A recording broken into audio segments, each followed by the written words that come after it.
संपूर्ण ब्रज साक्षात राधा कृष्ण का प्रकट स्वरूप है। उसमें गिरिराज जी ब्रजमंडल का हृदय है, साक्षात श्री कृष्ण है। और उसमें भी यह चंद्र सरोवर सारस्वत कल्प की लीला के अनुसार भगवान श्री कृष्ण की महारास स्थली, पुष्टि मार्ग के जहाज, उद्धव जी के अवतार, महाकवि सूरदास जी ने 73 वर्ष रहकर यहाँ अपने श्याम को रिझाया है। 1.25 लाख पदों की रचना, ऐसा कहा जाता है कि इसी स्थान पर बैठकर उन्होंने की। बल्लभकुल का भी यह एक महान तीर्थ है और इस महान तीर्थ को जागृत करने का श्रेय 2 महापुरुषों को है। एक पूज्य बाबा श्री ठाकुरदास जी महाराज, पंडित जी महाराज की आज्ञा से वे यहाँ आकर विराजे। और आज जो कुछ दिख रहा है संस्कार ब्रजवासियों में, ये जो कुछ उत्सव भाव भक्ति दिख रही, इसमें बाबा का योगदान है। बाबा यहाँ विराजे, बाबा ब्रजवासियों से प्रेम करते हो, ब्रजवासी बाबा से प्रेम करते। पूज्य सदगुरुदेव श्री गणेश दास जी भक्तमाली जी का भी संबंध यहाँ से, इस गांव से, ब्रजवासियों से बड़ी घनिष्ठता पूर्वक रहा, अंतिम क्षण तक रहा।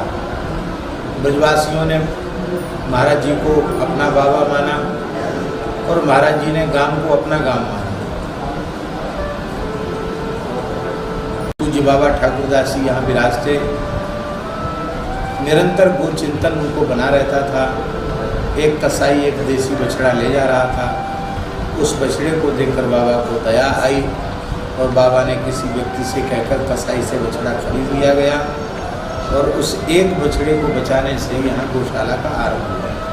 फिर पूज्य गुरुदेव श्री गणेश दास जी भक्तमाली जी महाराज की अध्यक्षता में एक समिति का गठन हुआ और यहाँ गौशाला विधिवत आरंभ हुई।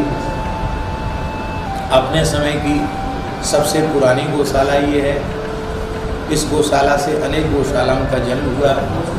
आज तक इस गौशाला के माध्यम से सैकड़ों ब्रजवासियों के घरों में गोपालन आरंभ हुआ और हजारों की संख्या में गोवंश के प्राण बचाए गए। तो यह एक उत्तम आदर्श गौशाला है। पुस्तकालय भी है, शिक्षण संस्थान भी है, औषधालय भी है और यह निरंतर प्रगति के पथ पर अग्रसर है। आज आवश्यकता है सभी गोभक्त, राष्ट्रभक्त, भारतीय सनातन विचारधारा में श्रद्धा रखने वाले लोग, वैष्णवजन, सबके सहयोग की आवश्यकता है और प्रेम से गौशाला को सब अपनी मान करके इसमें सहयोग करें। ऐसी है विनय पत्रिका। ऐसा अनुपम ग्रंथ है गोस्वामी तुलसीदास जी महाराज का कि इस एकमात्र ग्रंथ का आश्रय कोई साधक ले ले तो साधक जीवन के समस्त प्रश्नों का समाधान हो जाएगा। भगवत प्राप्ति का मार्ग प्रशस्त ही नहीं हो जाएगा, ईमानदारी से यदि विनय पत्रिका का चिंतन करे, उसे अपना जीवन बनावे, तो इसी शरीर से इसी जन्म में निश्चित भगवत साक्षात्कार हो जाएगा। इसमें कोई संदेह नहीं। समर्थ सद्गुरु जो कार्य करते हैं वही कार्य विनय पत्रिका करती है। जैसे अष्टादश पुराणों का सार सर्वस्व फलरूप श्रीमद् भागवत है और भागवत को लिखने के बाद भगवान व्यास पूर्ण संतुष्ट हुए। फिर और कुछ जीवों के कल्याण के लिए लिखने की आवश्यकता नहीं है, अब हमारा प्रयोजन पूर्ण हो गया, ऐसा भगवान व्यास जी ने समझा। ठीक इसी प्रकार से भगवान की प्रेरणा से कलिमल ग्रसित जीवों के ऊपर अत्यंत अनुग्रह करके कलियुग के दोषों से बचने के उपाय के रूप में जीव का परम कल्याण हो जाए, इसी जन्म में भगवत प्राप्ति हो जाए, साधक के अंतःकरण का ज्ञान, वैराग्य, भक्ति तीनों सुदृढ़ हो जाएं, परम परम प्रेम उसे प्राप्त हो जाए, वह कृतकृत्य हो जाए, कृतार्थ हो जाए, इसी प्रयोजन के लिए मानव गोस्वामी जी ने अपनी अंतिम कृति के रूप में इसको प्रकट किया। इसको YouTube पर प्रचारित भी किया जा रहा है, इस प्रसारण भी इसका किया जा रहा है। उसको जो भी देखेंगे उन्हें घर बैठे नित्य सत्संग प्राप्त हो जाएगा। और हम ऐसा अनुभव करते हैं कि उन्हें यह नहीं लगेगा, जितनी देर वे सुनेंगे उनको नहीं लगेगा कि हम वृंदावन से दूर हैं। आप अपने घर में बैठकर यह अनुभव करेंगे कि हम संतों के, गुरुजनों के चरणों में श्रीधाम वृंदावन में ही भावमय स्वरूप से बैठकर श्री विनय पत्रिका के माध्यम से तदहम नमामि।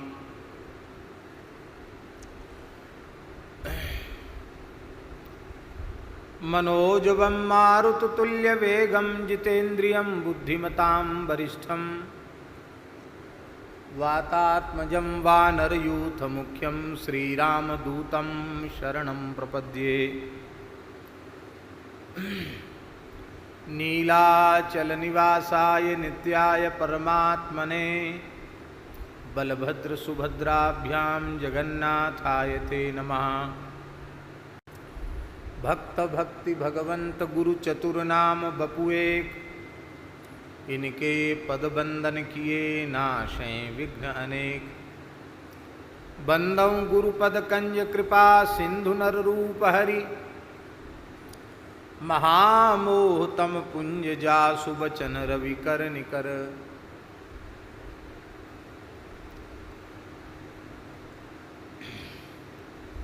श्री राम जय जय राम।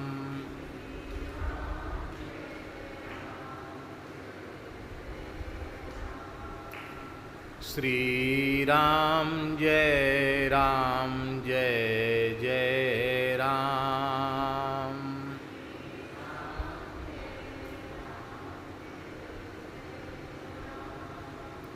श्री राम जय जय राम।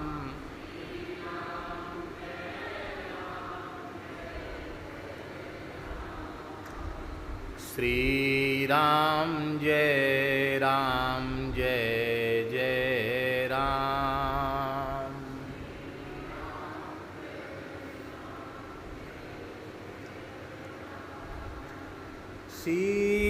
सीताराम जय सीताराम।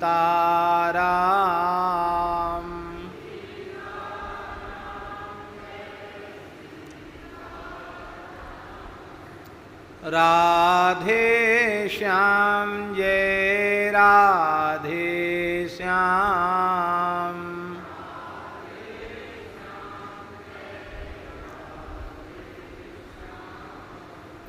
जय जय श्यामा जय श्याम।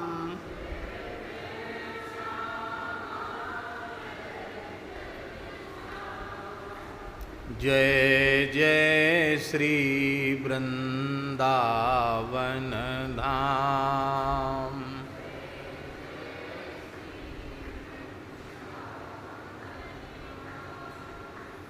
जय जय श्यामा जय श्याम।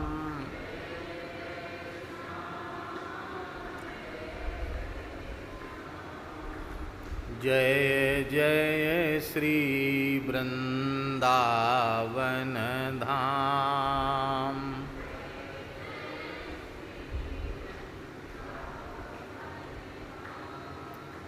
श्री राम जय जय राम।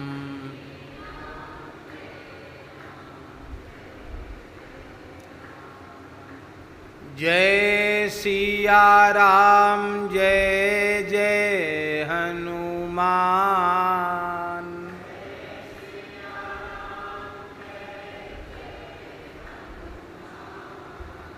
संकट मोचन कृपा निधान।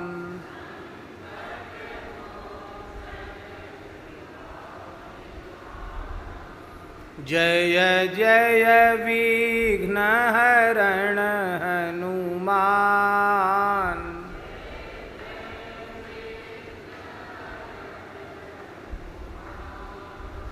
श्री राम जय जय राम।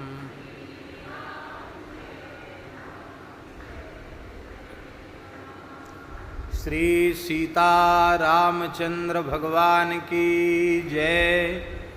श्री हनुमान जी महाराज की जय। श्री वृंदावन बिहारी लाल की जय। श्री यमुना पुलिन बिहारिणी बिहारी जी महाराज की जय। श्री गोपीश्वर महादेव की जय। अन्नपूर्णा माता की जय। श्री गिरिराज महाराज की जय।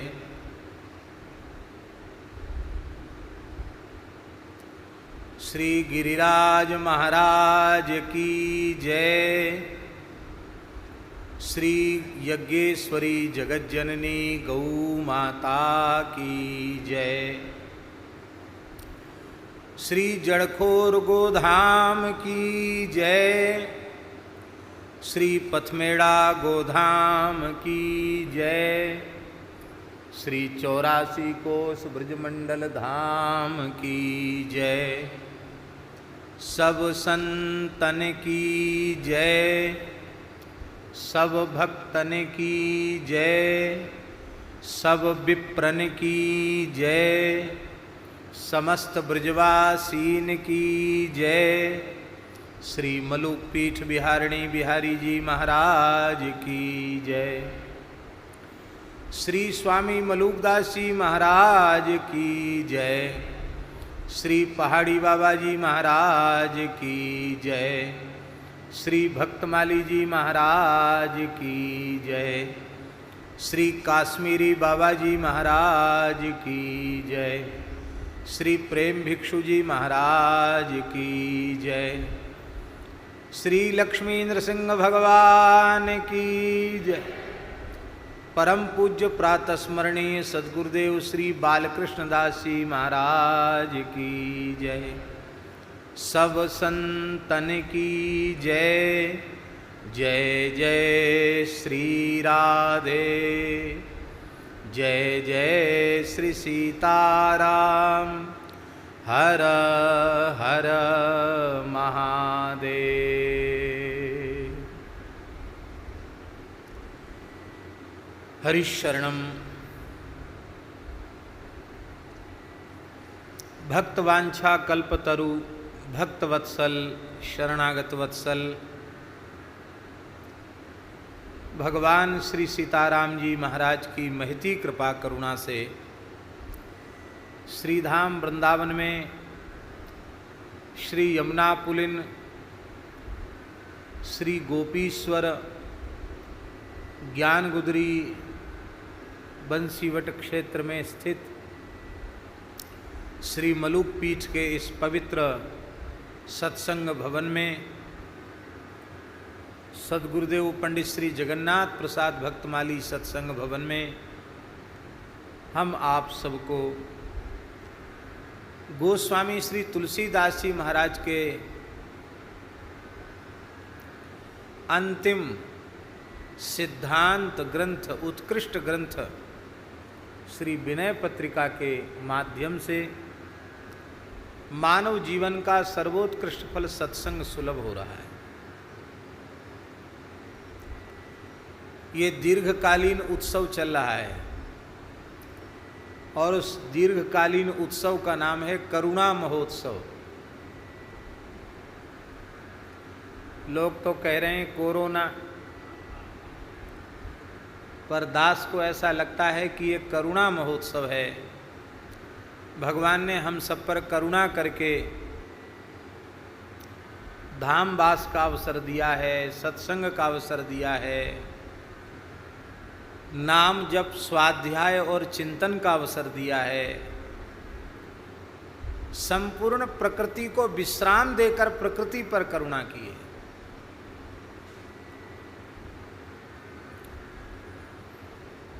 जड़ चेतन सभी जीवों पर श्री ठाकुर जी की करुणा बरस रही है।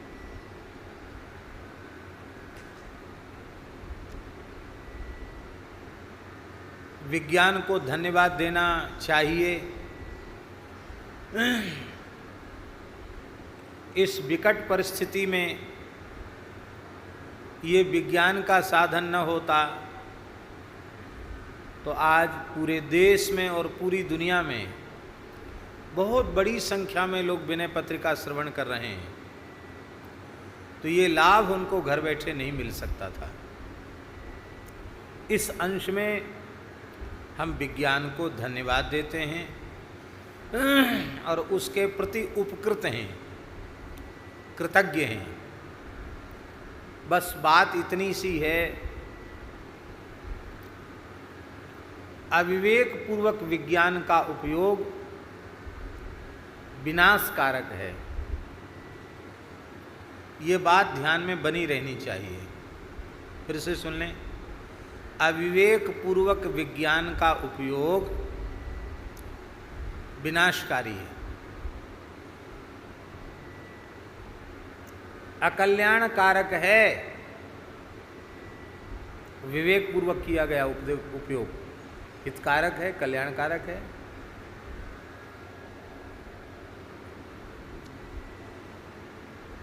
अभी इन कुछ दिनों में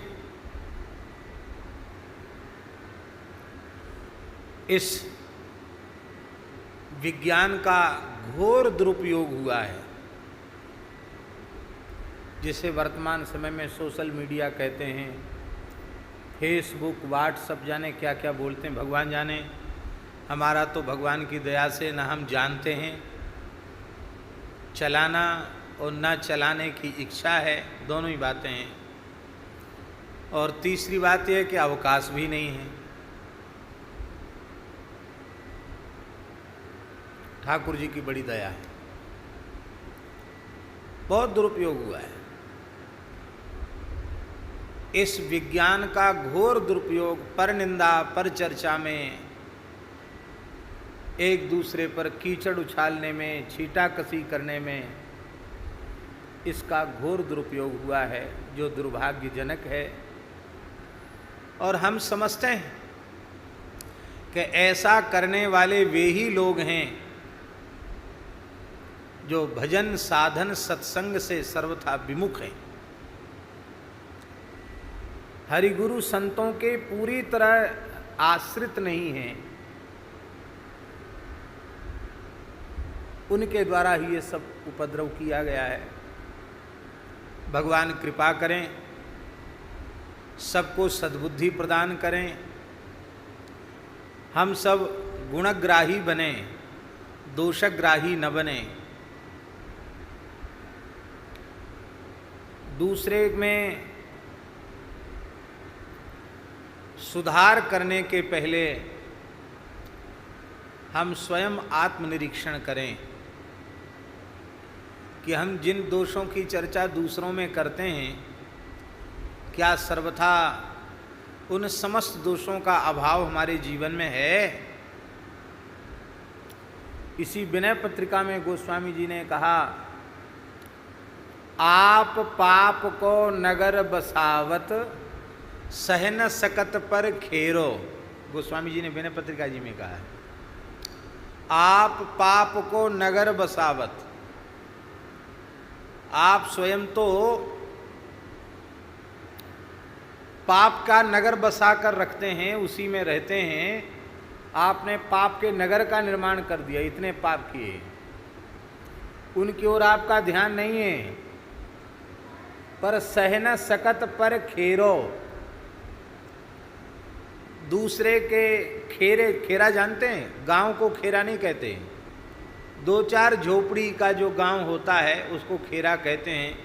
राजस्थान में ढांडी बोलते हैं, ढांडी बोलते हैं ना। खेत पे लोग दो चार मकान बना लेते हैं, आसपास उनके खेत होते हैं, उनको ढांडी कहते हैं। दो चार घर का मकान, गांव।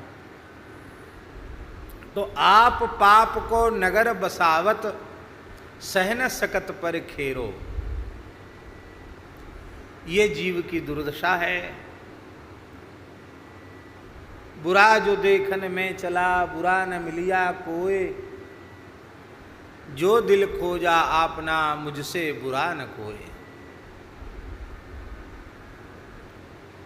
भगवान कृपा करें, हम सबके मन में सद्भाव की सृष्टि हो, प्राणी मात्र के प्रति हमारा भगवत भाव हो, सबके प्रति हमारा सौहार्द हो। वसुधैव कुटुंबकम, उदार चरिता नाम तो वसुधैव कुटुंबकम, अयम निजः परो वेत्ति गणना लघुचेतसाम, उदार चरिता नाम तो वसुधैव कुटुंबकम। यह बात केवल यहाँ से न कहें, यहाँ से स्वीकार करें, वसुधैव कुटुंबकम। ये बात केवल यहाँ से न बोलें, सीय राममय सब जग जानी, करहु प्रणाम जोर जुग पानी।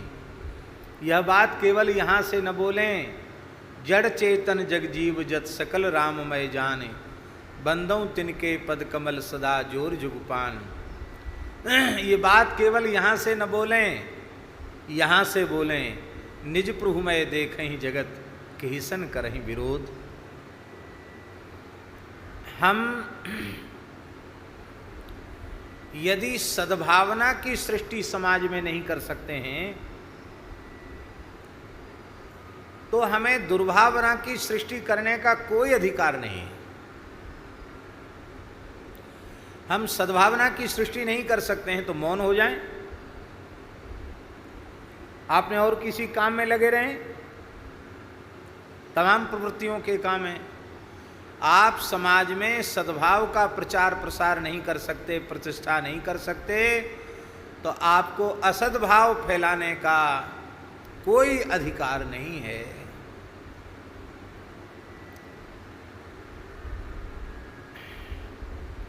सभी लोगों को अपनी वाणी का प्रयोग अत्यंत विवेकपूर्वक करना चाहिए।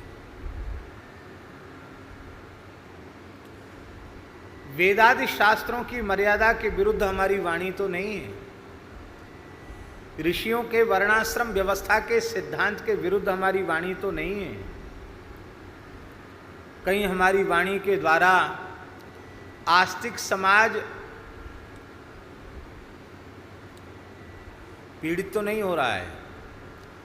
इन सब बातों का विचार करके बहुत विवेकपूर्वक वाणी का प्रयोग करें, क्योंकि वाणी गुणानुकथने श्रवणौ कथायाम, वाणी का उपयोग गुणानुवाद का वर्णन ही है। गोस्वामी जी ने ये सारी बात एक पंक्ति में कह दी, जे गावहीं यह चरित संभारे, ते यही ताल चतुर रखवारे। संभाल करके कहना, संभाल करके बोलना, यही हम सबका पुनीत कर्तव्य है। ये चर्चा हमने इसलिए की कि वो समसामयिक है, कोई न कोई आके कुछ न कुछ सुना जाता है, लंबी चौड़ी बात, तो कुछ न कुछ दिमाग में संस्कार तो उसका चला जाता है कि नहीं। अब वो ख़त्म हो गया, जो बोल दी, अपने मन की बात कह दी। आज आषाढ़ कृष्ण सप्तमी है और कल आषाढ़ कृष्ण अष्टमी है। ये जो कथा है ये एक दिन बाद प्रसारित होती है। आज इसका रिकॉर्ड हो गया, अब ये कल प्रसारित होगी, कल वाली कथा परसों प्रसारित होगी, ऐसा है YouTube पर। तो पूज्य श्री ललितपुर वाले महाराज जी की तिथि तो कल है, लेकिन हम उनका पावन स्मरण आज कर रहे हैं। इसलिए आज कर रहे हैं कि कल उनकी तिथि पर अनेक लोग उनके पावन स्मरण से धन्य हो जाएं। रामानंद संप्रदाय में सिद्धों की अविच्छिन्न परंपरा रही है। श्री नाभा गोस्वामी जी महाराज ने इसका संकेत भक्तमाल ग्रंथ में किया है। जगतगुरु श्री रामानंदाचार्य भगवान के चरित्र में औरौ शिष्य प्रशिष्य एक ते एक उजागर जग मंगल आधार आगार भक्ति दस धाके आगर। तो औरौ शिष्य प्रशिष्य एक ते एक उजागर, एक से बढ़कर एक।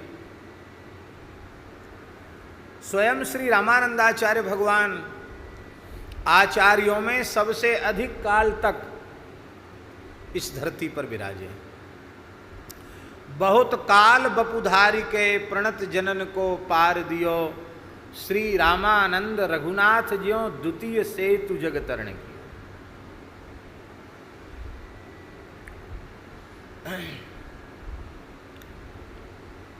संवत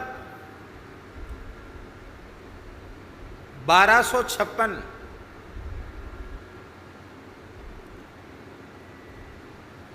से लेके 1260 के बीच में हम उनका आविर्भाव मानते हैं।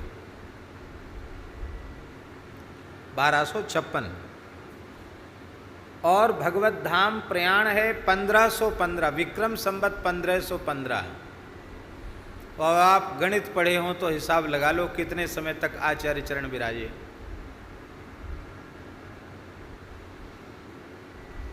हम तो पढ़े नहीं तो हम जोड़ लेते तुरंत हैं।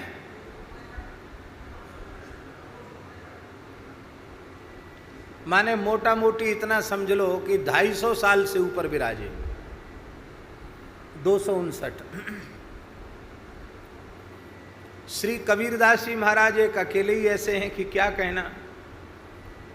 श्री रैदास जी महाराज, इनकी एक एक परंपराएं बड़ी बड़ी चल पड़ी। श्री अनंतानंदाचार्य जी महाराज, श्री सुखानंदाचार्य जी महाराज, श्री अनंतानंदाचार्य जी महाराज साक्षात ब्रह्मा जी के अंशावतार हैं। सुखानंदाचार्य जी महाराज साक्षात शिव जी के अंशावतार हैं। श्री भावानंदाचार्य जी महाराज साक्षात जनक जी के अवतार हैं। श्री योगानंदाचार्य जी महाराज कपिल भगवान के अवतार हैं। श्री सुरसुरानंदाचार्य जी महाराज नारद जी के अवतार हैं।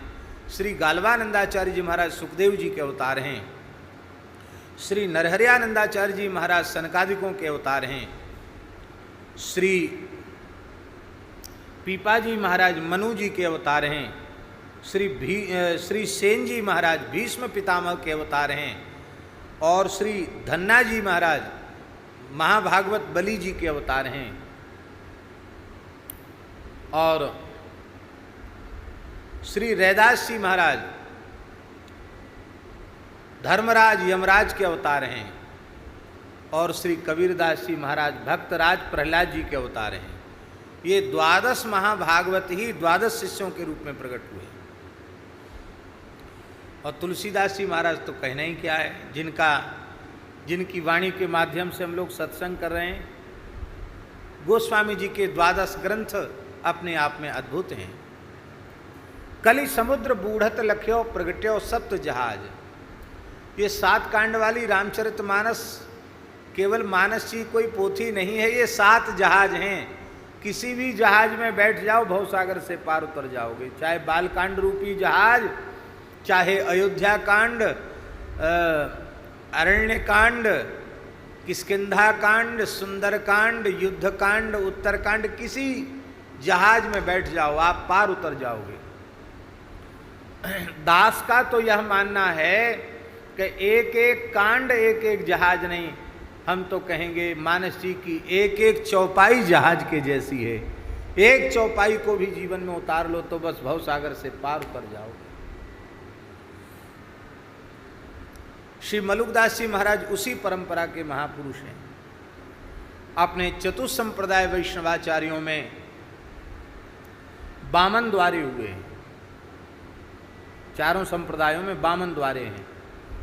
उन 52 द्वारों में 36 द्वारे रामानंद संप्रदाय में हैं और शेष द्वारे श्री निम्बार्क, श्री माध्व, श्री विष्णु स्वामी में। बहुत विस्तार हुआ और आज भी हिमालय से लेकर कन्याकुमारी तक, पूर्व से पश्चिम, उत्तर से दक्षिण, सर्वत्र इस परंपरा के संतों का दर्शन हो जाएगा। और जहाँ कहीं संत बैठे हैं सर्वत्र सेवा कर रहे हैं। राजस्थान में पूरी राम स्नेही परंपरा, उसका मूल स्थान निर्गम रामानंद संप्रदाय से।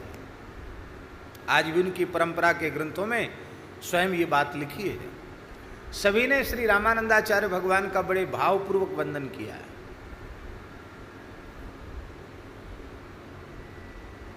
आप लोग कहेंगे कि ये सब आप क्यों कह रहे हैं? हम इसलिए कह रहे हैं, ऐसी ही पवित्र परंपरा में जिन महापुरुष का कल तिरोभाव दिवस है, उन महापुरुष का आविर्भाव हुआ था।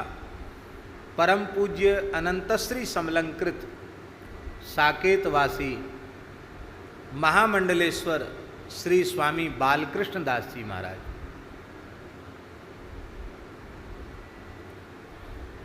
जिन्हें हम लोग नरसिंह मंदिर वाले महाराज जी, बड़े महाराज जी अथवा श्री ललितपुर वाले महाराज जी के नाम से जानते हैं। वो नरसिंह भगवान विराजमान हैं मंदिर में, तो प्रधान रघुनाथ जी हैं, पर मूल ठाकुर जो मंदिर के प्रधान हैं वो नरसिंह भगवान, नरसिंह सालिग्राम, उन्हीं के नाम से स्थान का नाम नरसिंह मंदिर है। पूरा नगर उसके मालिक नरसिंह भगवान ही है। पूरा सरोवर सब उसी परंपरा में बना हुआ है और वह स्थान लगभग 500 वर्ष पुराना स्थान है। कितने साल पुराना स्थान? इतना पुराना स्थान है ललितपुर वाला स्थान। रामानंद संप्रदाय के श्री खोजी जी के द्वारे के श्री स्वामी गोपाल दास जी महाराज किसी काल में वहाँ विराजते थे। ये बात 16वीं सदी के काल की है और श्री गोपाल दास जी महाराज बड़े विरक्त महात्मा थे। काठ का ही आड़बंद, काठ की ही लंगोटी धारण करते थे और अखंड भस्म शरीर में रमाते थे। मस्तक पर विशाल जटाजूट सुशोभित रहते थे और वृक्ष के नीचे रहते थे। वहाँ एक छोटा सरोवर कुंड जैसा था और अपने सेव्य ठाकुर जी हैं नरसिंह भगवान सालिग्राम जी, उन्हीं की उपासना करते थे। भगवान नरसिंह प्रत्यक्ष प्रकट होकर उनको दर्शन देते थे, उनसे उनका वार्तालाप होता था और प्रहलाद जी के जैसे वे निष्काम भक्त थे। बार बार नरसिंह भगवान कहते कुछ मांग लो, कहते महाराज हमको कुछ नहीं चाहिए। कामधेनु घूमती थी, उसी से संत सेवा होती थी। कामधेनु जानते हैं? नहीं जानते हैं? पुराने संतों में कामधेनु घूमती थी। कामधेनु जानते हैं? नहीं जानते हैं? अब सब परंपराएं खत्म हो गई। हमारी चले तो हम फिर से कामधेनु हर स्थान में शुरू करवा दें, लेकिन अब इतनी मेहनत करने वाला साधु ही नहीं मिलेगा। कामधेनु का मतलब समझ लो, पुराना शब्द है, साधुओं का पारिभाषिक शब्द है ये। पुराने संतों के, विरक्तों के आश्रमों की ये परंपरा थी कि एक कोई साधु एक कांवर लेके चलता था, कंधे पर एक मोटा बांस, आगे एक झोली, पीछे एक झोली, उस पर घंटी बंधी रहती थी। एक आशा रहती थी उसको खड़े हो करके, जब बातचीत करनी है तो खड़ा, कंधे पर वजन न रहे, और उसको कपड़े से ढकी हुई रहती थी, गूदड़ी जैसी, और उसमें कई खाने होते थे भीतर झोली, और उसमें सूर्य चंद्रमा बने रहते थे। एक तरफ सूर्य, एक तरफ चंद्रमा, गाय का चिन्ह बना रहता था और उसको उसमें भगवान नाम लिखा रहता था। और वो महात्मा कीर्तन करते हुए जाते थे, बस कुछ बोलते नहीं, भिक्षा दो ये भी नहीं कहते, बस कामधेनु लेके गए, घंटी तो बजती ही थी,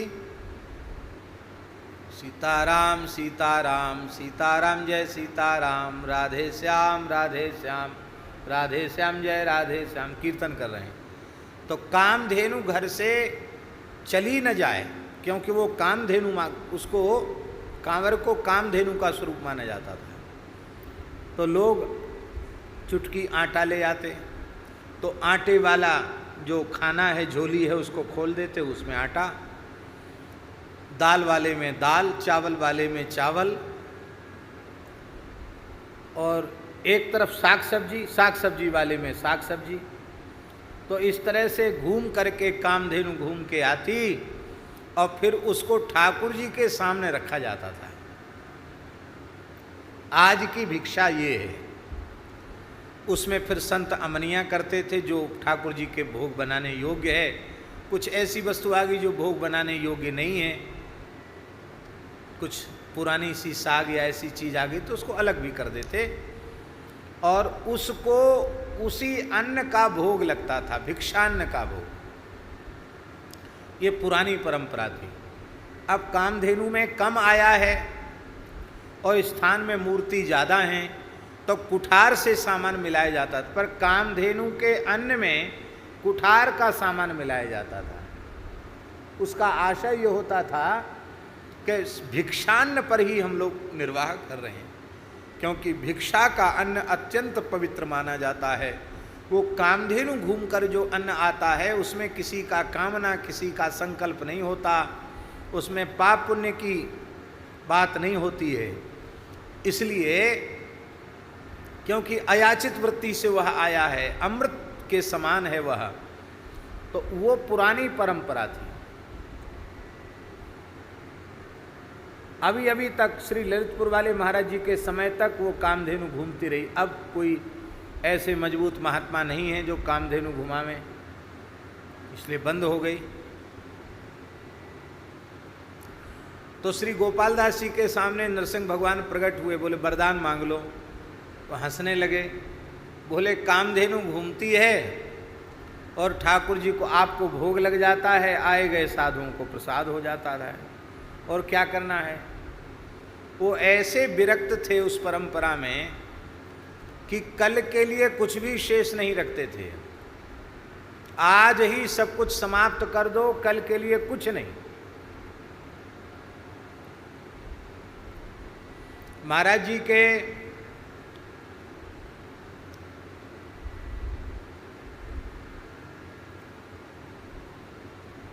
गुरुदेव श्री स्वामी श्यामदास जी महाराज, उनके गुरुदेव श्री स्वामी अर्जुन दास जी महाराज हैं, कुंज बिहारी दास, उनके गुरुजी। तो संभवतः श्री कुंज बिहारी दास जी महाराज जी के दादा गुरु जी के समय तक इतनी लंबी, आज 13-14 पीढ़ी हो गई उस स्थान की। तो माने अभी से लेकर के अभी, बहुत पुरानी बात नहीं है। श्री कुंज बिहारी दास जी का काल यहाँ से 70-80 साल पुराना होगा। तब तक कामधेनु ही चलती थी, और कामधेनु तो महाराज जी के समय तक चली। उनके समय तक अन्न का संग्रह नहीं रखा जाता था स्थान में। आज आया, आज ही समाप्त कर दो, कल के लिए कुछ नहीं रखना, नमक भी नहीं रखना कल के लिए, कुछ नहीं रखना, आज का आज ही समाप्त। ऐसे फक्कड़ थे। तो रात में जमात आ गई महात्माओं की, महात्मा लोग भूखे थे। रात में जमात आ गई, जमात ने कहा कि लाओ राशन पानी लाओ। बोले अब तो रात हो गई, आधी रात को थोड़ी महात्मा पाते हैं, सूर्यास्त के बाद तो वैसे भी नहीं पाते हैं, अब रहने दो, राम राम करो, आज का और उपवास कर लो, कल कामधेनु घूमेगी, कुछ आएगा तो आप लोग पाना। वो लोग बड़े नाराज हो गए महात्मा लोग कि हम तो इतने दिन के भूखे हैं और तुम कहते कल तक प्रतीक्षा करो।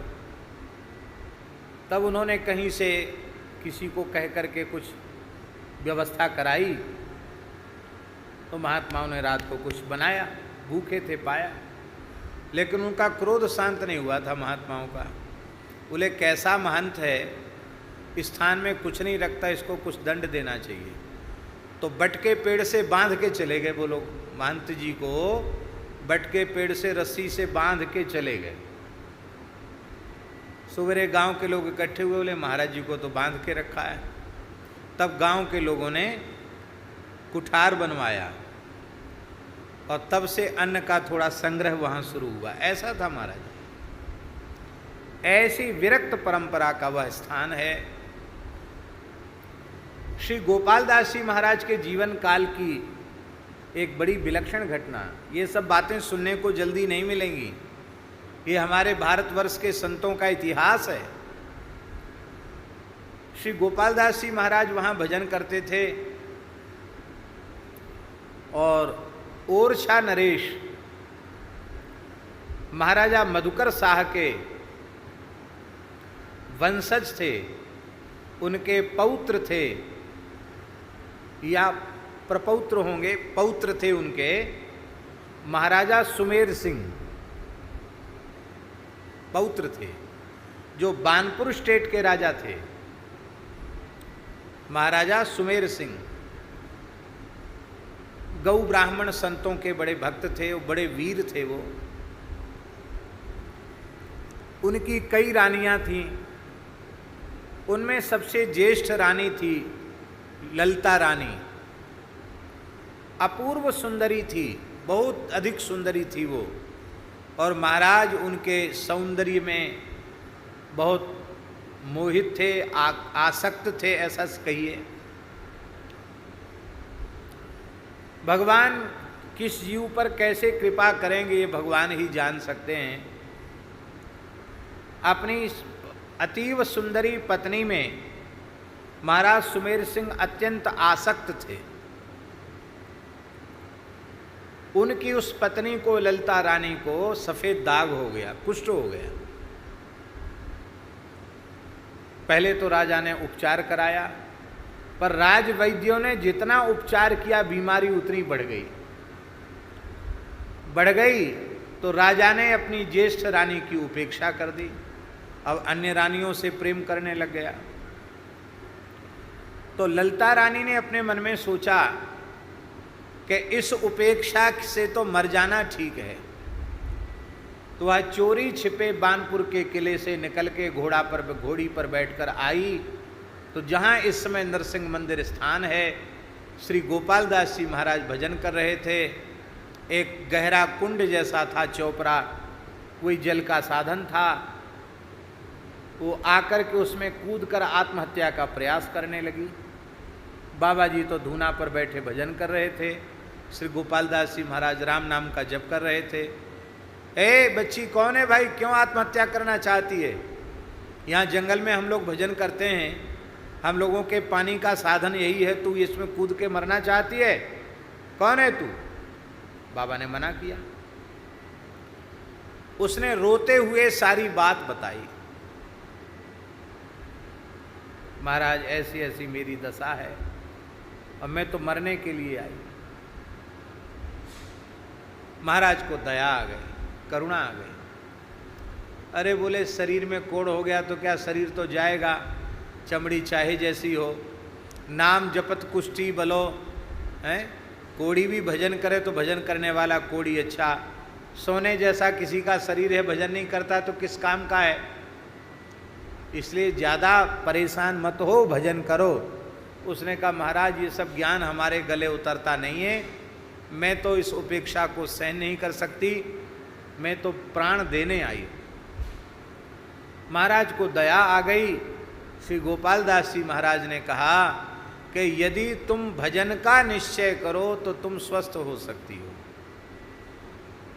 महाराज आप जैसा कहेंगे वैसा ही करूंगी, आप मुझे ठीक कर दें, मैं वैराग्य हो गया, अब मैं भजन ही करूंगी। तब आपने कहा कि तुम मरने आई हो ना जिस कुंड में, इसी के जल से स्नान कर लो, राम नाम बोलते हुए स्नान कर लो। जैसे ही उस देवी ने स्नान किया, स्नान करते ही उसकी कंचन काया हो गई, दिव्य देह हो गया, रोग उसी समय समाप्त। इस संत की महिमा थी। और कहा जाओ तुम अपने घर में विश्राम करो। ये चली गई। प्रातःकाल राजा सुमेर सिंह ने देखा तो वे आश्चर्यचकित हो गए कि विवाह के पूर्व जितनी सुंदरी थी उससे भी अधिक सौंदर्य इसका बढ़ गया। ये हो कैसे गया? कायाकल्प कैसे हो गया? कहा देवी ये चमत्कार कैसे? तुम्हारा तो एकदम, तुम तो 15-16 वर्ष की हो गई, विवाह के पूर्व जैसी थी वैसी हो गई, ये कैसे हो गया? उसने कहा महाराज अब मैं भजन करूंगी। अब संसार का मैंने त्याग कर दिया है, मैं केवल भजन करूंगी, क्योंकि अब मुझे जो जीवन मिला है वो भजन के लिए मिला है। अब आप हमसे विषय सुख की आशा न रखें, क्योंकि मैंने अब जीवन रघुनाथ जी के चरणों में अर्पित कर दिया है। सारी घटना सुनाई उसने। राजा, एक महाराजा मधुकर शाह के वंशज तो थे ही, भक्ति के संस्कार तो थे ही। तब प्रातःकाल महाराज सुमेर सिंह और उनकी रानी ललिता रानी दोनों आए और आकर के श्री गोपाल दास जी महाराज के शिष्य हो गए। वो जो छोटा कुंड था ना, उसी को विशाल तालाब का रूप दे दिया और उस तालाब का नाम हुआ सुमेरा तालाब। आज भी उसको सुमेरा तालाब कहते हैं। सुमेर सिंह महाराज ने बनाया ना, तो सुमेरा तालाब उसको कहते हैं। मंदिर बनवाया राजा ने, नरसिंह मंदिर, और ललिता रानी के नाम से ललितपुर बसा।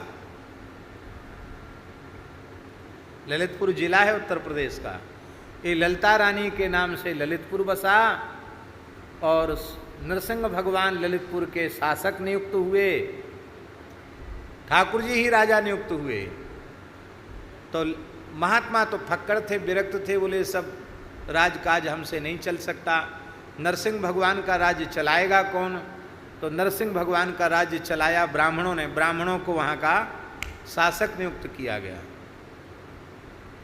आज भी मंदिर में लोग दंडवत करने आते हैं तो कहते हैं जय लक्ष्मी नरसिंह की, जय लक्ष्मी नरसिंह की, जय सियाराम, जय श्री राधे, जय श्री कृष्ण नहीं, जय लक्ष्मी नरसिंह की। सब लोग जय लक्ष्मी नरसिंह की बोलते हैं वहाँ। और नरसिंह भगवान के मंदिर के नीचे 5000 मंदिर, अब तो बहुत से लुप्त हो गए, लेकिन किसी जमाने में 5000 मंदिर थे। आज भी जल यात्रा होती है तो पूरे क्षेत्र के देवालय के ठाकुर जी, नरसिंह भगवान राजा हैं, उनको भेंट अर्पित करने आते हैं, नजराना पेश करने आते हैं, और नरसिंह भगवान की ओर से सबका सत्कार किया जाता है। कलेक्टर उसमें मुख्य होकर के सारा उत्सव, राजकीय उत्सव है महाराज। ऐसी सिद्धों की पवित्र परंपरा रही है। एक से एक बढ़कर सिद्ध पुरुष हुए उस पूरी परंपरा में, और उसी में, उसी पवित्र परंपरा में पूज्य श्री ललितपुर वाले महाराज जी, परम पूज्य हम सबके गुरु स्वरूप श्री अनंत श्री समलंकृत श्री स्वामी बालकृष्ण दास जी महाराज, यह ललितपुर की गद्दी वो विप्र समाज का गुरु स्थान है। वैसे तो सभी समाज के लोग उससे जुड़े हैं, समाज के सभी वर्ग के लोग जुड़े हैं, लेकिन ब्राह्मण तो उसको अपनी गुरुगद्दी मानते हैं। इसलिए ब्राह्मण बहुल क्षेत्र होने के कारण, अपनी गुरुगद्दी मानने के कारण भगवान की बड़ी दया है कि आज बहुत इतना लंबा समय, 400-500 वर्ष का समय व्यतीत हो गया, लेकिन अब तक ब्राह्मण के अतिरिक्त कोई उस गद्दी पर विराजमान नहीं हुआ। परंपरा विप्र कुलोत्पन्न व्यक्ति ही वहाँ की गद्दी पर श्री महंत पद पर विराजमान होता है।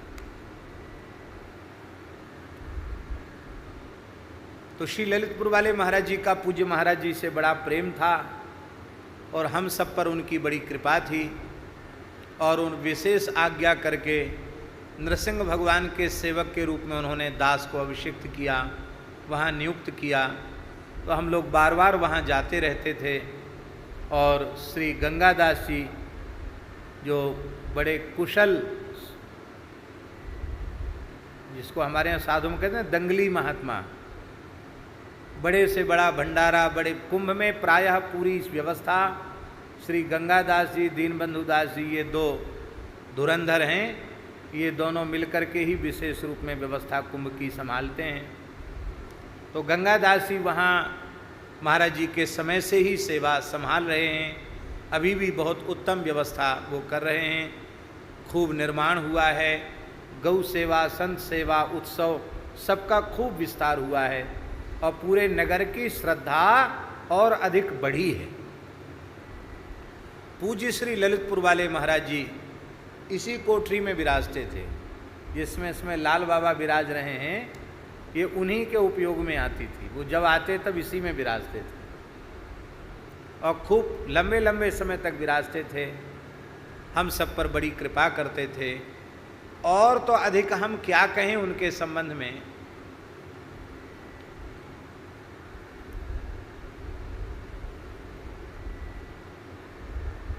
वेद में, इतिहास में, पुराण में, भक्तमाल में, रामचरितमानस में, संत वाणियों में जो भी संतों के लक्षण कहे गए हैं, उनको यदि एक जगह देखना हो तो पूज्य श्री ललितपुर वाले महाराज जी में देख लिया जाए। ऐसे महात्मा आप सोचो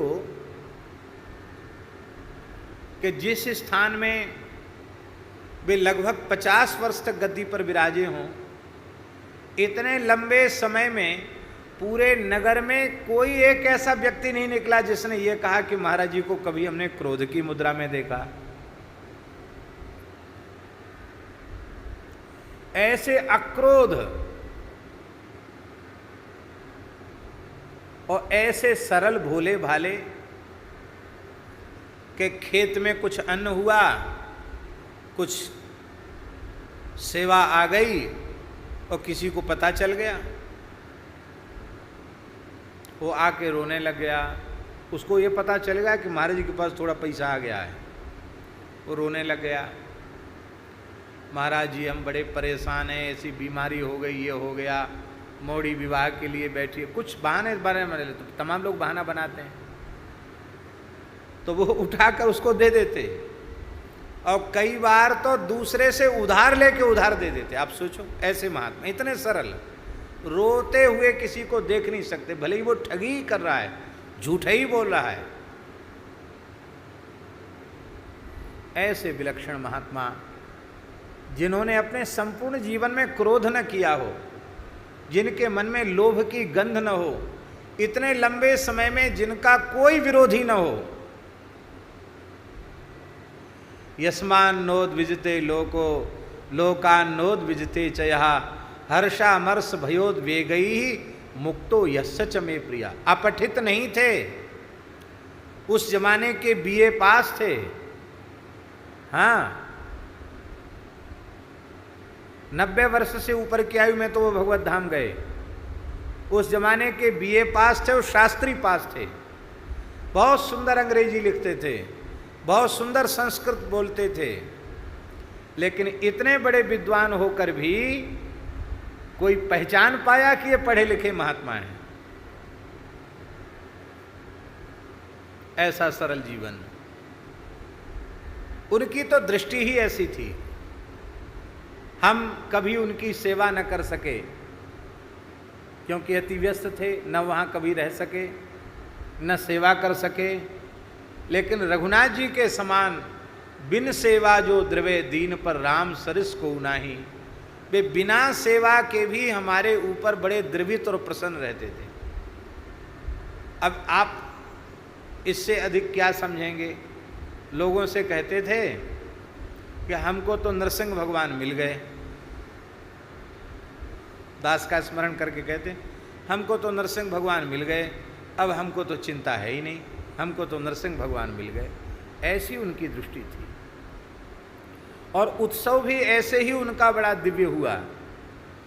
और इस उत्सव पर हमें ललितपुर ही उपस्थित रहना था, लेकिन ये जो देश की परिस्थिति चल रही है, इस परिस्थिति के कारण विशाल भंडारा भी आयोजित नहीं होगा, किंतु घर घर में हजारों परिवारों में लोग अपने घरों में अपने ठाकुर जी को भोग लगाकर प्रसाद पाएंगे और पूज्य श्री ललितपुर वाले महाराज जी की जय बोलेंगे। इतनी श्रद्धा। उनके अंतिम संस्कार में केवल हिंदू समाज के लोग नहीं, सभी समाज के लोग। आप तो थे ही, आप थे, भंडारी जी थे, सब लोग थे। क्या हिंदू, क्या मुसलमान, क्या ब्राह्मण, क्या अंत्यज वर्ग के लोग, सब रो रहे थे। अद्भुत जीवन था, अद्भुत जीवन था।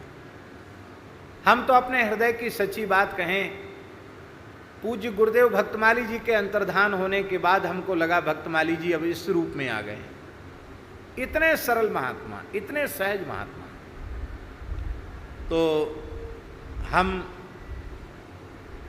आषाढ़ कृष्ण अष्टमी उस पवित्र तिथि पर मानसिक रूप से ललितपुर नरसिंह मंदिर में उपस्थित होकर के श्री नरसिंह भगवान को, रघुनाथ जी को साष्टांग प्रणाम करते हैं, पूरी परंपरा को दंडवत प्रणाम करते हैं एवं पूज्य गुरुदेव श्री ललितपुर वाले बड़े महाराज जी के चरणों में बार बार साष्टांग दंडवत प्रणाम सभी संतों की ओर से और दास अपनी ओर से भी उनके चरणों में साष्टांग प्रणाम निवेदित करते हैं। उनकी कृपा से ही यहाँ यमुना मंदिर की सेवा, इंदौर की सेवा, सब उनके आशीर्वाद से, उनकी कृपा से ही हुआ। अपने जीवन में हम एक ही बात समझते हैं, स्वीकार करते हैं कि दास की कोई योग्यता नहीं। ये बात हम बनावटी बोलें ही क्यों, ईमानदारी की सच्ची बात है।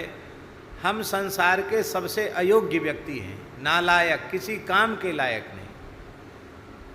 फिर भी जो कुछ हो रहा है यह केवल और केवल हमारे पूज्य गुरुजनों की कृपा, उनका आशीर्वाद, उनका संकल्प।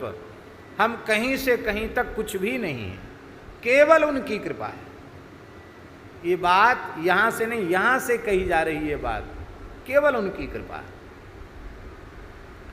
संतों की कृपा कैसी होती है, इसका उदाहरण किसी को देखना हो तो दास को देख लो, संतों की कृपा कैसी होती है।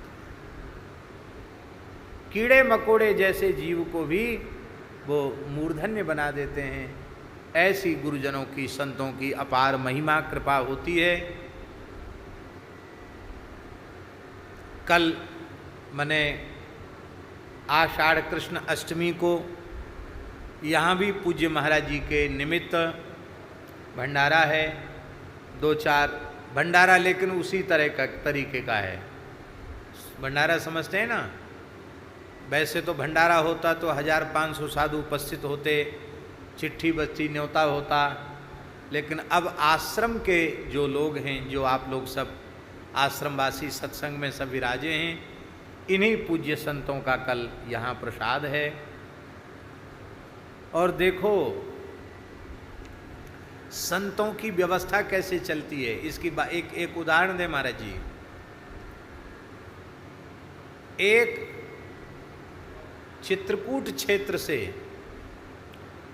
एक व्यक्ति जो ठाकुर जी से जुड़े हुए हैं,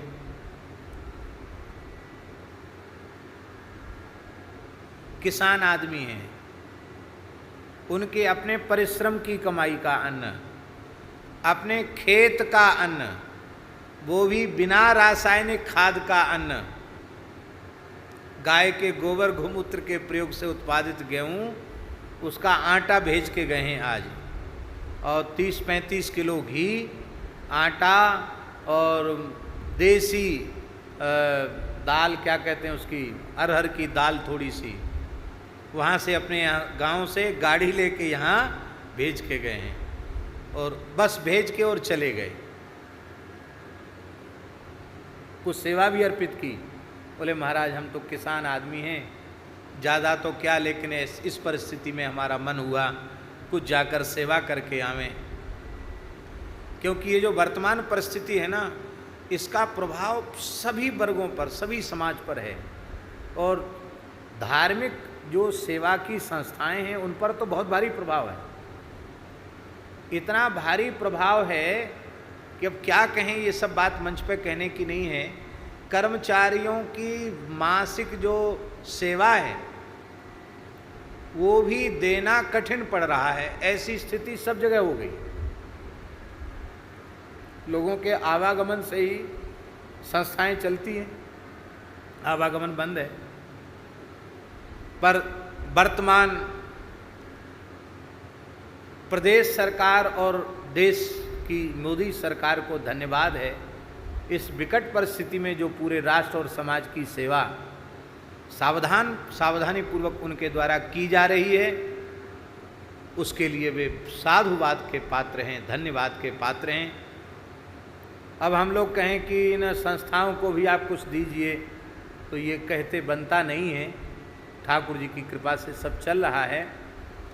तो वो दे के आए, दे के चले गए। तो हमने कहा कि देखो, कल जो आटा ये लेके आए हैं ना, एक किसान का खेत का पवित्र आटा, कल ठाकुर जी को भोग उसी आटे का लगेगा। कल वही घी, उनके घर की देसी गैया का घी, वही ठाकुर जी की सेवा में पहुंचेगा। तो ऐसे व्यवस्थाएं होती हैं। अब हमको तो कोई सूचना देके तो आए नहीं। कल का उत्सव है, वो आज राशन ठाकुर जी ने पहुंचा दिया। ऐसे ठाकुर जी की लीला है। तो श्री भंडारी जी, लाल बाबा, दीनबंधु दास जी, अनिरुद्ध दास जी, सब लोग सावधान होकर के कल का उत्सव का संभाल लेंगे। और सब लोग जितने यहाँ बैठे हैं वो सब प्रसाद पाएंगे। और क्योंकि ऐसे भगवत प्राप्त सिद्ध संत के उत्सव के प्रसाद का एक कण भी मिल जाए तो वह जीवन का परम सौभाग्य है। और बाकी जो लोग इस YouTube के माध्यम से सुन रहे हैं, वे अपनी मानसिक उपस्थिति और प्रणामांजलि निवेदित करेंगे। और अब भंडारे में सबको पवाया तो नहीं जा सकता है, क्योंकि भंडारा इस समय मना है। आश्रम में जो हो रहा वही होगा।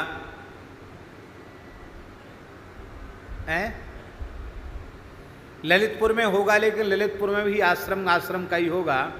और क्योंकि वहाँ तो बड़ा भंडारा होता, तो कल की तिथि पर पूज्य महाराज जी के निमित्त जो ऐसे क्षेत्र हैं, उस क्षेत्र के जो अत्यंत विपन्न, जिन्हें वस्तुतः सेवा सहायता की आवश्यकता है, ऐसे लोगों में बड़ी संख्या में राशन वितरित करने का विचार है। कुछ वयोवृद्ध हैं, कुछ बहुत गरीब तबके के लोग हैं, ऐसे लोग, कुछ अंधे लोग हैं, कुछ रोगी, कुष्ठ रोगी आदि हैं। ऐसे जो लोग जिन्हें वस्तुतः सेवा की आवश्यकता है, उन लोगों की सेवा का कल, आज मेरी गंगादास जी से बात हुई तो मैंने कहा, बोले महाराज जी भंडारा तो हो नहीं पाएगा, क्या करें। मैंने कहा भंडारा बहुत बड़ा हो जाएगा, हर बार के भंडारे से बड़ा भंडारा हो जाएगा, क्योंकि जनता जनार्दन है और दीन दुखी लोगों की सेवा करना हम सबका धर्म है। और ऐसे समय में तो विशेष सेवा करनी ही चाहिए। तो जो लोग सत्संग कर रहे हैं इस YouTube के माध्यम से, तो कल उनको सवेरे कथा सुनने को मिलेगी। तो वो लोग अपने अपने घर में भंडारा कर लें। ललितपुर में सब जगह लोग सुन ही रहे हैं। अपने घर में ठाकुर जी को पवित्रता से रसोई बना लें, ठाकुर जी को भोग लगा लें, और घर के सदस्य ही बैठ करके पूज्य बाबा बालकृष्ण दास जी महाराज की जय जय बोल के सब लोग प्रसाद पालें। तो एक जगह भंडारा ना होके घर घर में भंडारा हो जाएगा।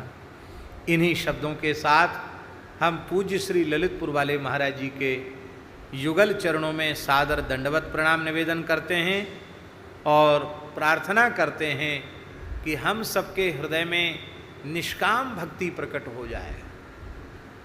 ठाकुर जी से कभी कुछ हम चाहें नहीं, केवल उनका दिव्य प्रेम प्राप्त करके धन्य हो जाएं। अर्थ न धर्म न काम रुचि, गति न चहो निर्वाण, जन्म जन्म रति राम पद यह वरदान नान। बस यही प्रार्थना, सीताराम चरण रति मोरे, अनुदिन बढ़ऊं अनुग्रह तोरे। यही प्रार्थना, संत सरल चित जगत हित, जान स्वभाव स्नेहु, बाल विनय सुन करि कृपा, श्री राम चरण रति देहु। भगवान के चरणों में हम सबका प्रेम हो, यही प्रार्थना पूज्य महाराज जी के चरणों में साष्टांग प्रणाम करते हुए हम करते हैं। शुक्ला जी, पूरे भारत में प्रसिद्ध स्थान है वो संत सेवा का। आप कभी भी रेलवे स्टेशन पर उतर जाओ ललितपुर की, तो साधु का भेष देखते ही वो टैक्सी वाले, टेम्पू वाले चिल्लाने लग जाते हैं, नरसिंह मंदिर, नरसिंह मंदिर। तो उनको पता रहता सब साधु वहीं के लिए आए हैं। हमेशा साधु आते जाते रहते हैं। रात को 12-1 बजे तक संत आते हैं। महाराज ऐसी सेवा वहाँ भई है। जिन महाराज जी की तिथि है ना, महाराज जी रात को 12 बजे साधु आ गए तो पुजारी जी को, रसोईया को जगाते नहीं, ये बेचारे दिन में सेवा करके थक गए। पूज्य महाराज जी अपने हाथ से संत को बनाकर 12 बजे के बाद भी गरम गरम रसोई बना के पवा के तब सुलाते, आप भूखे न सोएं। बोले अब तो 12 बज गया। बोले कुछ भी, आपत्ति काले मर्यादा नास्ति, आपत धर्म है, हम साधु को भूखा नहीं सोने भूखा सोने नहीं दे सकते। आपको कोई दोष लगेगा वो हम ले लेते हैं अपने सिर पे, पर आप प्रसाद पाके सोए। ऐसे सेवा की है उन्होंने। ऐसे महाराज जी के चरणों में हम बार बार दंडवत प्रणाम निवेदन करते हैं। और दीनबंधु दास जी से कहते हैं, उन पर बहुत कृपा महाराज जी की थी। 2 मिनट आप कुछ बोल दो। आ जाओ, जल्दी आ जाओ, आ जाओ, जल्दी आ जाओ, कुछ बोल दो ना। महाराज जी इनसे ज़्यादा प्रसन्न रहते थे। इनकी कथा भी खूब सुनी उन्होंने। और ये जब बोलते थे वहाँ कार्यक्रम के आदि अंत में, तो बड़े प्रेम से इनको देखते थे। इनके ऊपर विशेष कृपा महाराज जी की थी।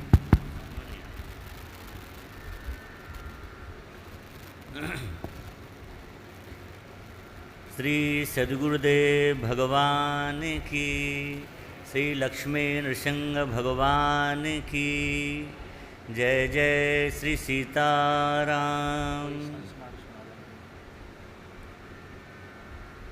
कल पूज्य महाराज श्री की पावन तिथि है। जब उस तिथि का स्मरण होता है तो हृदय भर आता है। उसके हम सभी लोग, हमारे गुरु भाई सभी प्रत्यक्षदर्शी हैं।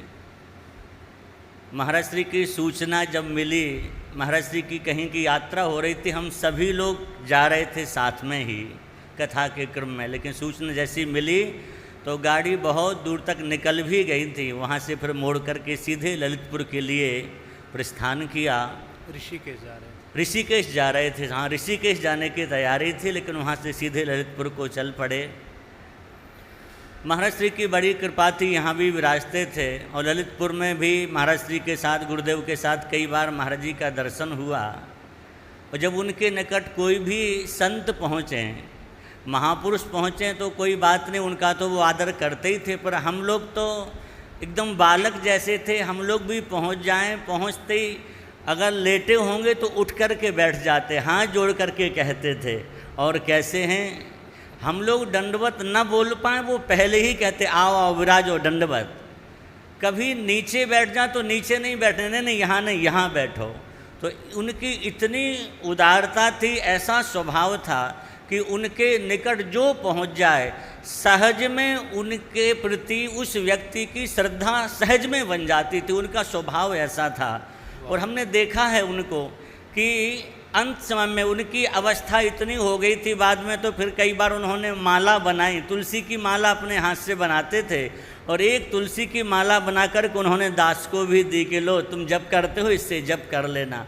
तो कई लोगों को उन्होंने माला भी बना बना करके दी हैं। और जब भी हम लोग जाते, वो पूज्य गुरुदेव का इतना स्मरण करते थे, इतने प्रसन्न होते थे महाराज जी का स्मरण करके। और जैसे पूज्य चरण श्री भक्तमाली जी महाराज दादा गुरु जी महाराज जी को पंडित जी कहते थे, तो इसी भाव से वो भी कई बार कहते थे, या तो कहेंगे महाराज जी कैसे हैं। कभी हमने उनके मुख से महाराज जी का नाम नहीं सुना, या तो महाराज जी कह कर के बोलते थे या पंडित जी कह कर के बोलते थे। और महाराज जी का स्मरण करके गदगद हो जाते थे। वो बार बार कहते थे कि पूरे देश में, पूरे विश्व को महाराज जी के द्वारा जो एक रास्ता प्राप्त हो रहा है, इसके लिए पूरा देश महाराज जी का बहुत अधिक ऋणी रहेगा। और वो कहते थे हमारे ऊपर बड़ी कृपा है महाराज जी की। जब अस्वस्थ अधिक हो गए, उनके पैर में सूजन रहती थी और चलने में तकलीफ होती थी, वृद्धावस्था होने के कारण उनको शुगर भी था, तो शरीर इतना कोमल था उनका कि कोई जोर से पकड़ ले तो यहाँ पर चिन्ह पड़ जाते थे, उनको चमड़ी ऐसी निकल जाती थी, इतना कोमल शरीर था उनका। तो कष्ट होता तो कई बार कहते कि भाई अब तो ठाकुर जी के यहाँ जाना चाहिए। तो कई बार हमारे बड़े गुरु भ्राता गंगादास जी कहते नहीं नहीं महाराज जी अभी नहीं जाना आपको, अभी तो आपको विराजना है। तो वो मुस्कुरा करके कहते भाई हाँ रहना तो पड़ेगा, क्योंकि महाराज जी ने कह दिया कि आपको 100 वर्ष तो जी, नहीं तो वो उनकी बात सत्य होगी। बोले हमारी उम्र तो अब नहीं है, लेकिन उनकी बात सत्य हो रही इसलिए हम जी रहे हैं अब तक। तो उनकी इतनी महाराज जी के प्रति प्रीति थी, वात्सल्य भी था, प्रेम भी खूब था। और ये संपूर्ण ललितपुर वासियों ने देखा है, जैसी उनकी प्रीति थी उस उत्सव के प्रत्यक्षदर्शी हम सभी लोग हैं। बचपन से महाराज जी के चरणों में हम आए हैं, हमने देखा है, अधिक तो नहीं, लेकिन उनका जो अंतिम संस्कार हुआ है और उसके बाद जो कुछ, क्योंकि वहाँ की परंपरा के अनुसार उनका अग्नि संस्कार पूज्य महाराज श्री के द्वारा हुआ है। तो अग्नि संस्कार के बाद जो शास्त्रीय विधि है, किस तरह से महाराज जी ने वो 13 दिन तक 16 दिन तक विधिवत यहाँ वृंदावन के विद्वानों को बुला करके जो उनका अंतिम कृत्य कराए हैं, उससे केवल हम लोग ही नहीं, पूरे ललितपुर को लोग इतने गदगद थे, इतने गदगद थे कि हमने आज तक इस तरह से निर्वाह करने वाला नहीं देखा। तो पूज्य महाराज जी का उत्सव प्रतिवर्ष वहाँ बहुत, महाराज जी विराजते थे तब तो वहाँ उत्सव होता था, प्रतिवर्ष महाराज श्री की कथा होती थी। और फिर उनका प्रथम उत्सव भी बहुत उत्साहपूर्वक, बड़े उल्लासपूर्वक पूरे नगरवासियों की उपस्थिति में और क्षेत्रवासियों की उपस्थिति में मनाया गया था। इस बार भी पूर्व से तो विचार ये था कि बहुत बड़ा भंडारा करेंगे। हमारी वो श्री गंगादास जी महाराज से वार्ता हुई थी कि महाराज जी कहीं भी रहें पर 2-3 दिन के लिए वहाँ विराजेंगे। और जैसे होता है, क्योंकि क्षेत्र के सभी लोग चाहते कि महाराज जी का भंडारा अच्छा हो, और उस नरसिंह मंदिर के कई भंडारे इतने प्रसिद्ध हैं। एक तो अन्नकूट का भंडारा पूरे क्षेत्र में प्रसिद्ध है, महाराज घर घर से लोग अपने कमंडल बाल्टी ले ले करके आते हैं और वहाँ बरा बनते हैं। महाराज जी बरा का पानी अपने हाथ से बनाते थे, बड़े प्रसिद्ध वहाँ के बरा। और उत्सव के बाद वो बरा यहाँ भी महाराज जी के पास भी आते थे। तो कई भंडारे वहाँ वर्ष में ऐसे होते। एक उत्सव ये भी होता था, लेकिन इस बार नहीं हो पाया। तो वहाँ पर हमारे गुरु भाई हैं, वो उत्सव करेंगे, पर यहाँ महाराज श्री की गुरुदेव की आज्ञा हुई तो हम सभी गुरु भाई मिलकर के यहाँ पर महाराज जी का कल उत्सव करेंगे, जैसी महाराज जी की आज्ञा हुई है। यही कहते हुए पूज्य महाराज जी के चरणों में साष्टांग दंडवत प्रणाम करते हुए महाराज जी को खूब खूब प्रणाम करते हैं और उनसे खूब आशीर्वाद की कामना करते हैं कि ठाकुर जी में, गुरुदेव में प्रीति बनी रहे। श्री सद्गुरुदेव भगवान की। पूज्य पिताजी कुछ कहना चाह रहे, संबता नहीं? अच्छा जी।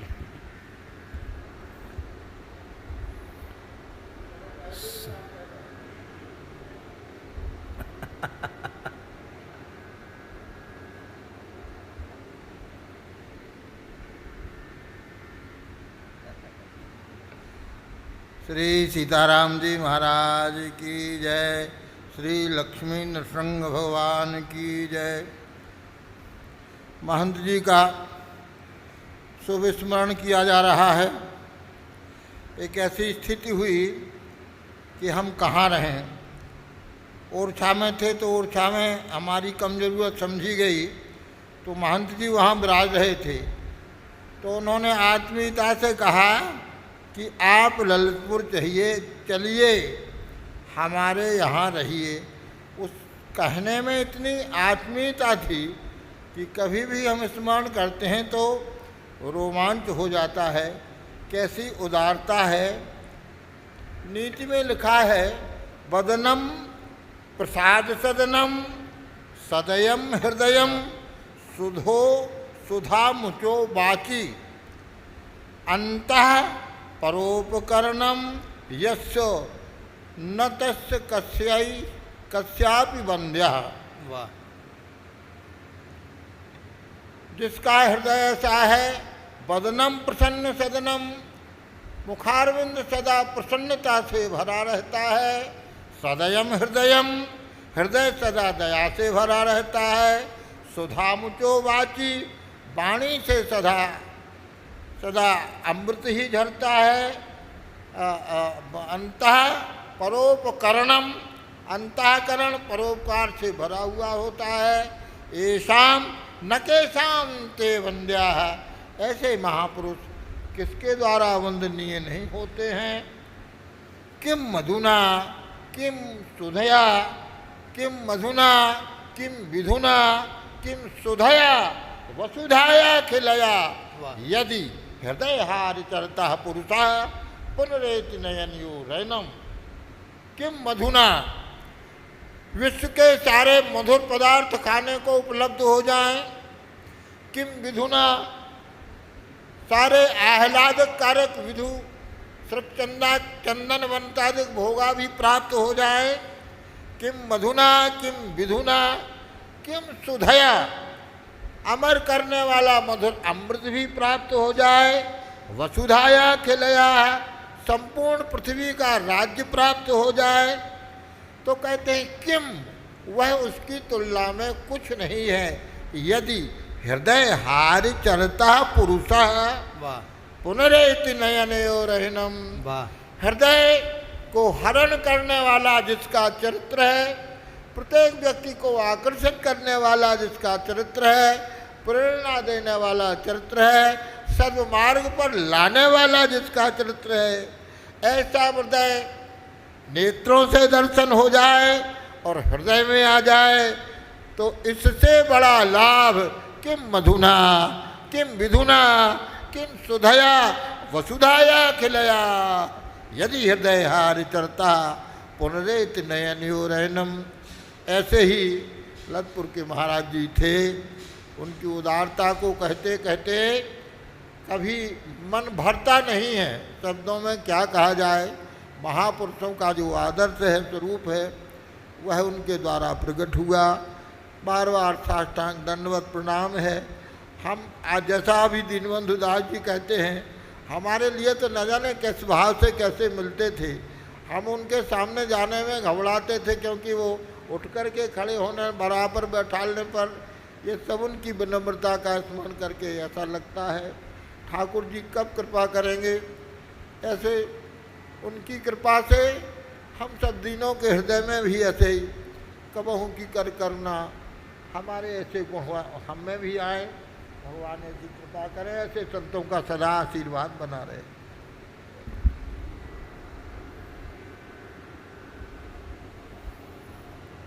चलिए, पिताजी की भी भावांजलि महाराज जी के चरणों में अर्पित हो गई।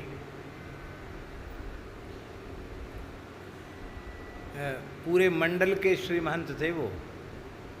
ललितपुर से लेके भोपाल तक कितना लंबा जोन, उसके पूरे महामंडल के महामंडलेश्वर थे। आज भी वो स्थान जो है, गद्दी जो है, वो पूरे सैकड़ों स्थान उसके नीचे हैं।